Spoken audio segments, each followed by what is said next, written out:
আসসালামু আলাইকুম।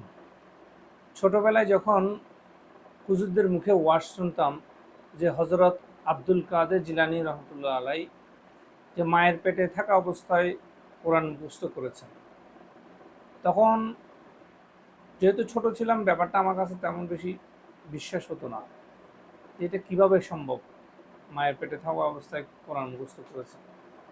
যখন একটু বুঝ হওয়া শুরু করলো তখন বুঝতে পারলাম এটা আসলে কোরআনিক একটা অলৌকিকতা বা মিরাকল। কারণ পৃথিবীতে আল কোরআনই হচ্ছে একমাত্র গ্রন্থ যেটা একেবারে দাড়ি কমা সহ হাজার হাজার হাফেজরা মুখস্থ রাখতে পেরেছে। পৃথিবীতে মনে আর কোনো গ্রন্থ এরকম দাড়ি কমা সহ মুখস্থ রাখতে পারছে একটাও খুঁজে পাওয়া যাবে না। তখন এটা কোরআনিক অলৌকিকতা হিসাবে বিশ্বাস করা শুরু করলাম। যখন আমি একটা প্যারেন্টিংয়ের উপরে সেমিনারে অংশগ্রহণ করলাম তখন বুঝতে পারলাম যে এটা শুধু কোরআনিক অলৌকিকতা নয়, এটা সায়েন্টিফিকলি সত্য কথা। কারণ একটা বাচ্চা তার মায়ের পেটে যখন আসে 21 দিনের মাথায় সেই বাচ্চাটার প্রায় 40,000 নিউরনস জমা হয়।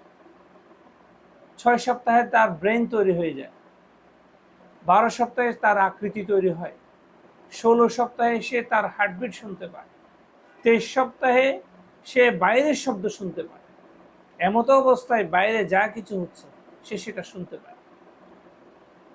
তখন আমি বুঝতে পারলাম নিশ্চয়ই হজরত আব্দুল কাদের জিলানী রহমতুল্লাহ আলাইহির মা যেহেতু নিয়মিত কোরআন তেলাওয়াত করতেন, সেই কোরআন তেলাওয়াত হজরত আব্দুল কাদের জিলানী রহমতুল্লাহ আলাইহির মায়ের পেটে শুনতে শুনতেই কোরআন মুখস্থ করেছে।